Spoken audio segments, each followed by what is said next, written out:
थोड़ा रिकनेक्ट कर लीजिए तो बेहतर होगा।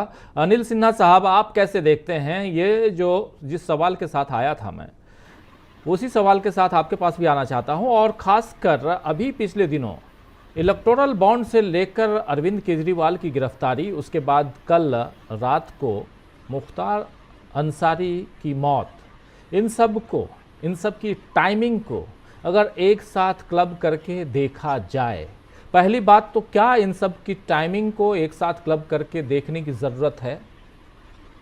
और अगर ज़रूरत है तो इसमें नफ़ा नुकसान किसको नज़र आ रहा है? क्या सत्तारूढ़ दल यहाँ से फ्रंट फुट पे है या बैक फुट पे है? ये तमाम सवाल हैं, जिन सवालों का जवाब जो है हमारे तमाम साथी पूछ रहे हैं लगातार। इसलिए चाह रहा हूं कि इस चर्चा में उन तमाम बातों को लाया जाए, कैसे देखा जाए। अनिल सिन्हा साहब, ये देखिए, इलेक्टोरल बॉन्ड जो है एक बहुत बड़ा टर्निंग पॉइंट था, बहुत बड़ा। और उसको उस टाइमिंग बहुत इम्पोर्टेंट है। सुप्रीम कोर्ट ने इस कानून टाइम को क्यों चुना, इसके पीछे भी एक लॉजिक तो है।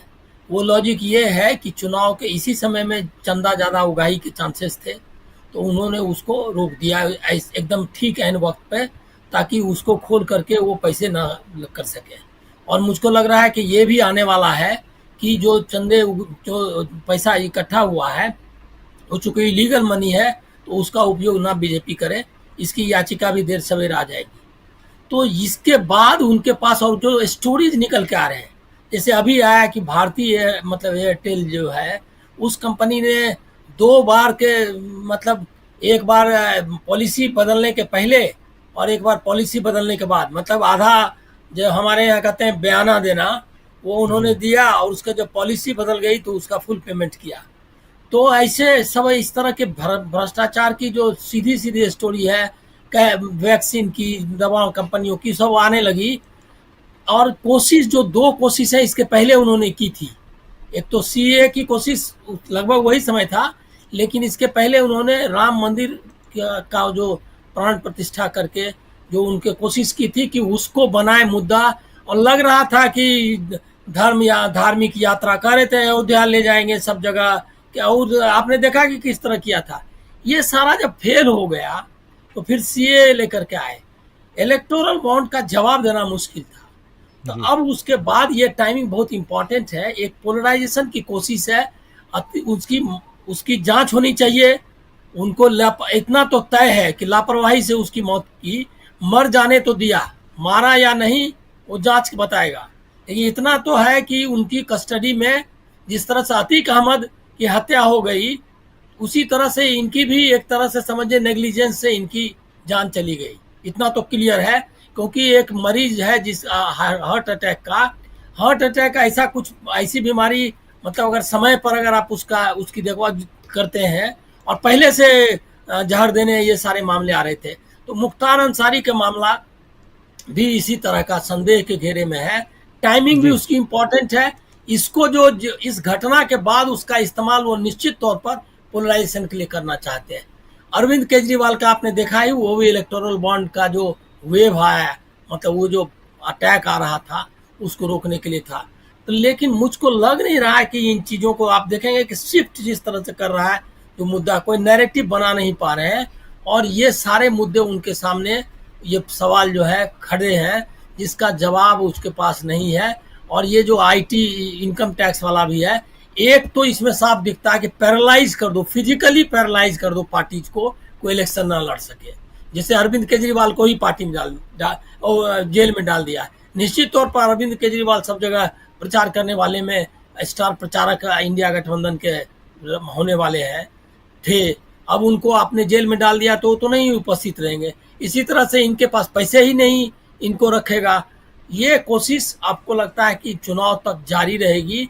और संस्थाओं की और कम जुडिशरी की भी कहनी चाहिए कि जिस तरह की हालत है, वो जैसे हाई कोर्ट का अभी अरविंद केजरीवाल के ही मामले में उनके जो का रवैया, हम मुझको नहीं लगता कि उनका बहुत ही न्यायिक प्रक्रिया को जिस तरह से अर्जेंसी के साथ और जिस तरह से उन जरूरत जैसी थी, लोकतांत्रिक जरूरत।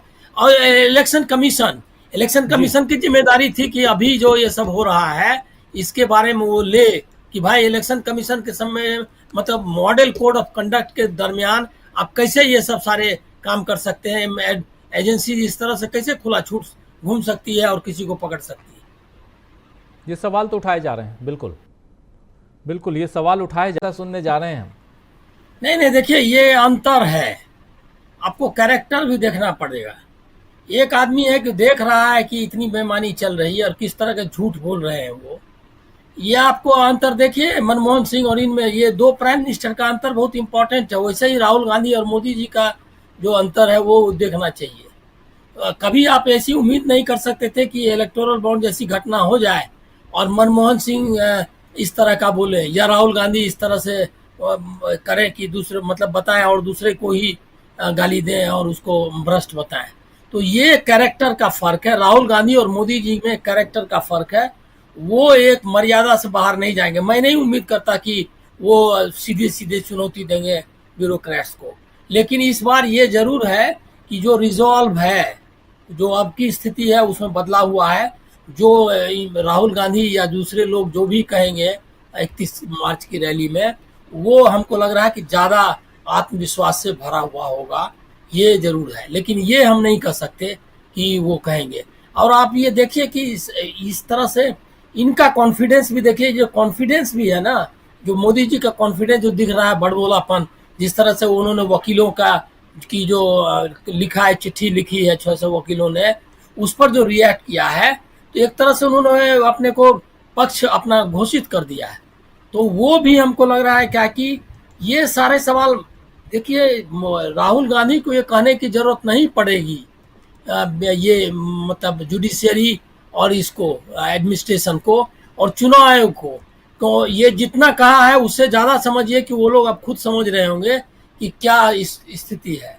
क्योंकि ऐसा नहीं है क्या कि वो लोग इतने नादान हैं, उनको ये समझ में आ रही होगी कि ग्राउंड रियलिटी बदल रही है और जो जिस तरह का माहौल बन रहा है। अब जैसे बिहार की चर्चा हुई, अब बिहार में अब क्या आपको लगता है कि कोई चांस है?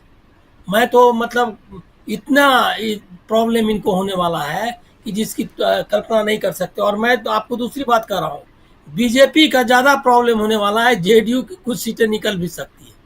जो सोशल इक्वेशन बन रहे हैं उसमें कहीं कहीं जेडीयू की सीटें निकल जाएंगी, या मान लिया हाँ, हमको तो खैर कोई सीट नहीं मिलने वाली है, ना उपेंद्र कुशवाहा को कोई सीट मिलेगी, चिराग पासवान को भी सीट बहुत कम होने वाली है, लेकिन जेडीयू की सीटें कुछ सीटें रह जाएंगी। और बीजेपी और ये जो तीन पार्टियां हैं बहुत बुरी हालत। 16 सीटें थी, कितनी रह जाएंगी इस बार? मेरे ख्याल में जेडीयू नहीं, 16 तो नहीं रह पाएगी, 16 थी पिछली बार। हाँ तो 5-6 सीट 16 पे लड़ रहे हैं। नहीं, 5-6 सीट से ज्यादा। मैं देखिए, मैं थोड़ा सा ज्यादा ये लगेगा मतलब कि उस तरह से आकलन हो सकता है कि लोगों को लगे कि ठीक नहीं है, लेकिन मेरा अंदाजा है कि ये लोग ज्यादा से ज्यादा 14-15 सीट से ज्यादा नहीं, सब मिला करके भी ला पाएंगे। मतलब बीजेपी और जेडीयू और सब मिला हिंदुस्तानी आवाम मोर्चा, ये सब मिलाकर आप स्वीप देखेंगे जो सीटें हैं। और अब जो जैसे देखिए, और कोऑर्डिनेशन कितना हो गया। पप्पू यादव ने जिस तरह से लग रहा था कि एकदम हो जाएगा इसको लेकर के, वो चले गए। और दूसरा सीपीआई सीपीएम सबने जिस तरह का माहौल मतलब ये कर लिया है, अपने को मतलब ये किया है, मतलब पीछे खींचा और गठबंधन को रखा आगे, तो ये बहुत इंपॉर्टेंट है। और सबसे कि धीरे धीरे मोमेंटम ये गैदर कर रहा है कि कोई उनका वहाँ फेस नहीं है। और नीतीश भी अभी तक आपको कहाँ लग रहा है कि कोई अपने को आ पा रहे हैं कि कोई जोर का ताकत लगा करके और एकदम कर पा रहे हैं। उनको भी अब वो डिपेंड कर रहे थे मोदी पर। अब मोदी जी के व्यक्तित्व पर बिहार में नहीं कोई देने वाला है। बिहार कोई ऐसा प्रदेश नहीं है जिसको कि आप मतलब इस तरह से प्रभावित कर ले, तो वहाँ तो एकदम बुरा हाल है। महाराष्ट्र में बहुत बुरी हालत होगी। यूपी के बारे में अभी कह नहीं सकते।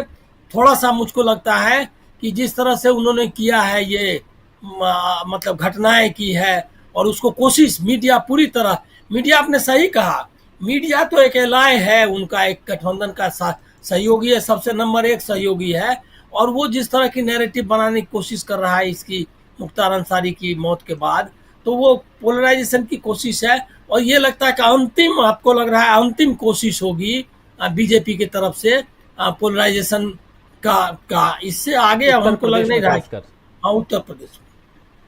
उत्तर प्रदेश में खासकर।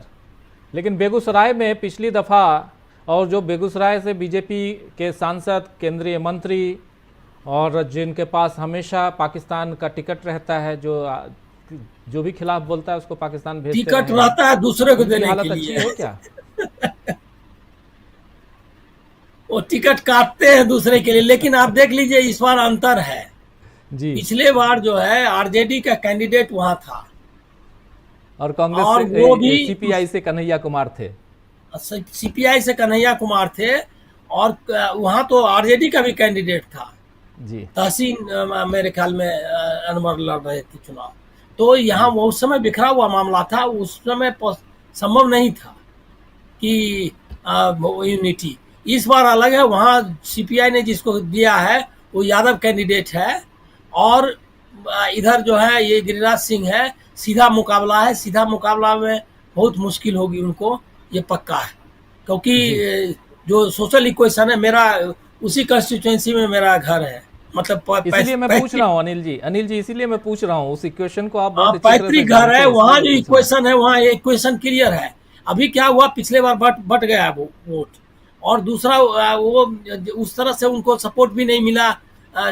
इनको भी, मतलब आरजेडी के कैंडिडेट को आरजेडी का वोट जितना मिलना चाहिए था वो भी नहीं मिल पाया। इस बार तो वो कैंडिडेट ही वही है उनका, तो कोई प्रॉब्लम ही नहीं आने वाला है, और एकदम पूरा जम के होगा, मतलब नहीं जीत पाएंगे। मैं आपको अंदाजा है उसमें, इनका थोड़ा सा नीतीश उस किस तरह से कितनी मदद कर पाते हैं उस पर डिपेंड करेगा। लेकिन हमको लग नहीं रहा है अभी कि नीतीश कुमार, मतलब जेडीयू उस तरह से कोई फ्रंट ये से जिसको कहते हैं फ्रंट फुट से लड़ना, उस जेडीयू तरह तो से ऐसे नहीं ही कर बैक फुट पे है। नीतीश बाबू जो हैं वो पलटी मारते मारते इतनी पलटी मार चुके हैं, हाँ। इतना दूर जा चुके हैं जनता के दिलों दिमाग से, कि अब बहुत मुश्किल होगा।